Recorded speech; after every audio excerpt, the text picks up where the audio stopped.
Hello दोस्तों, कैसे हैं आप सभी। उम्मीद करते हैं कि आप लोग बहुत अच्छे होंगे और आप सबकी पढ़ाई बहुत अच्छे से चल रही है। एक बार फिर से नए क्वेश्चन के साथ हम आपके सामने उपस्थित हैं। तो आज के लिए हमारा क्वेश्चन है class 10 math chapter 5 exercise 5.2 question 18। तो चलिए देखते हैं क्वेश्चन क्या कहता है। क्वेश्चन कहता है किसी एपी के चौथे और आठवें पदों का योग 24 है तथा छठे और 10वें पदों का योग 44 है। एपी का प्रथम तीन पद ज्ञात कीजिए। हमें एपी का प्रथम तीन पदों को ज्ञात करना है। तो इसमें हमें कुछ फॉर्मूला का उपयोग होगा। तो सबसे पहले हम उस फॉर्मूला को समझते हैं। कहता है वापद। जैसे ही क्वेश्चन में वापद आ जाए, इसका मतलब हम समझते हैं कि हमें टी एन के फॉर्मूला का उपयोग करना है। अर्थात टी एन बराबर होता है A plus N minus one into D. T N बराबर होता है A plus N minus one into D, जहां एन होता है पदों की संख्या। पदों की संख्या। ए होता है प्रथम पद। प्रथम पद। और डी होता है सार्व अंतर। सार्व अंतर डी हो जाता है सार्व अंतर।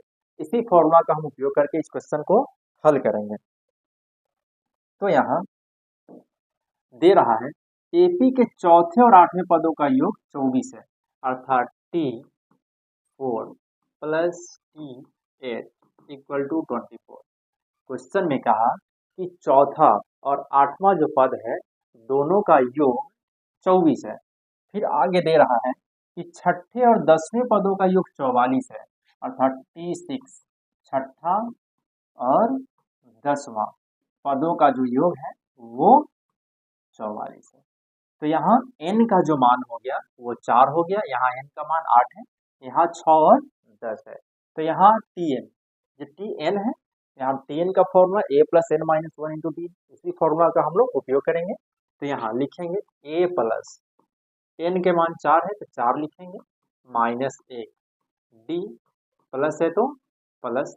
फिर यहाँ भी a plus N minus one into d बराबर में 24 लिखेंगे। यहाँ n का जो मान है, यहाँ 4 है n का मान, यहाँ हम लोग n का जो मान है वो 4 है तो 4 लिखेंगे। और यहाँ n का मान 8 है तो 8 लिखेंगे।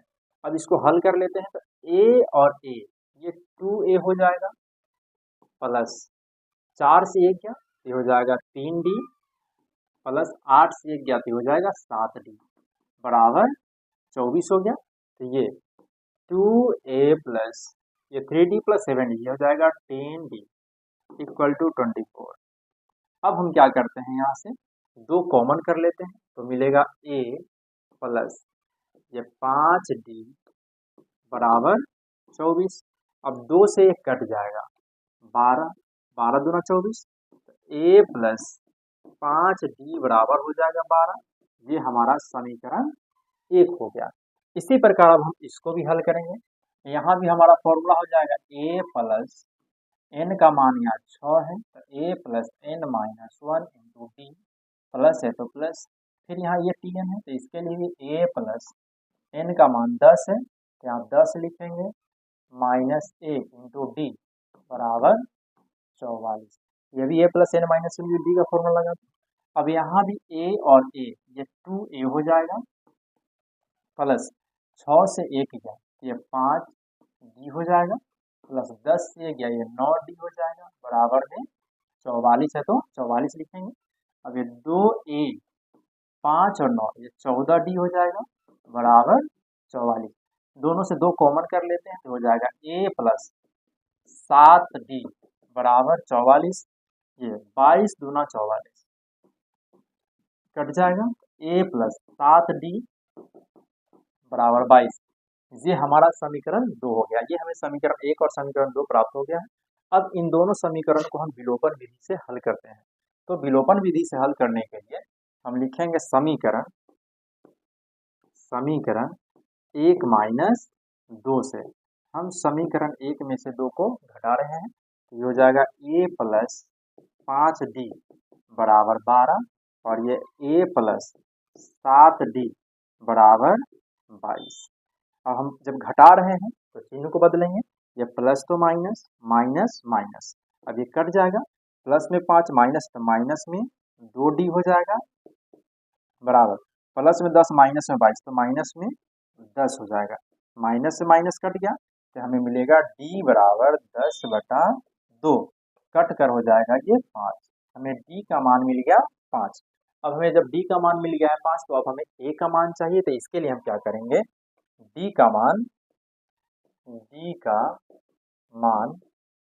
समीकरण 1 में रखने पर हम d का मान समीकरण 1 या समीकरण 2 दोनों में से किसी में रख सकते हैं, तो अभी फिलहाल हम 1 में रखने जा रहे हैं। या समीकरण 1 है a प्लस 5d बराबर 12, या 12 लिखेंगे।